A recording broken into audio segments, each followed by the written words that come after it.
இன்றைக்கு கோவையில் மறுமலர்ச்சி மக்கள் இயக்கத்தின் சார்பாக பள்ளி குழந்தைகளிடம் மண்டியிட்டு மன்னிப்பு கேட்கின்ற ஒரு போராட்டத்தை நாங்கள் நடத்தி இருக்கின்றோம்.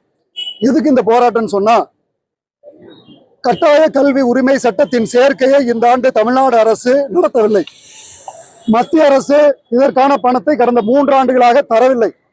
இதன் காரணமாக இந்த ஆண்டு 1.5 லட்சம் ஏழை குழந்தைகள் பள்ளிகளில் சேர இயலவில்லை.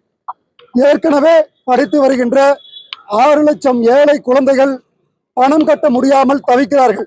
இதற்கு காரணம் மத்திய அரசும் மாநில அரசும். இதற்காக நாங்கள் நீதிமன்றத்திற்கு சென்றோம். நீதிமன்றத்திலே நல்ல தீர்ப்பை பெற்றோம். மத்திய அரசு பணம் கொடுக்க வேண்டும் என்ற தீர்ப்பு வந்தது. பணம் கொடுப்பதற்காக காலதாமதப்படுத்தாமல் இந்த தீர்ப்பை அமல்படுத்த வேண்டும், உடனடியாக சேர்க்கையை நடத்த வேண்டும் என்று தீர்ப்பு வந்தது. ஆனால் மத்திய அரசு மாநில அரசு 2 அரசுகளும் தீர்ப்பை மதிக்கவில்லை. 60 நாட்களுக்கு மேலாகிவிட்டது தீர்ப்பு வந்து. ஆனாலும் இந்த தீர்ப்பை நிறைவேற்றாத காரணத்தால் லட்சக்கணக்கான குழந்தைகள் கல்வி பாதிக்கப்பட்டிருக்கிறது.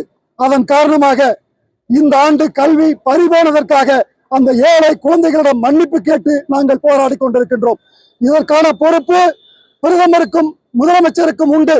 ஆனால் நாங்கள் பொறுப்பேற்றுக் கொண்டு அந்த குழந்தைகளிடம் மன்னிப்பு கேட்டு மண்டியிட்டு போராடுகிறோம்.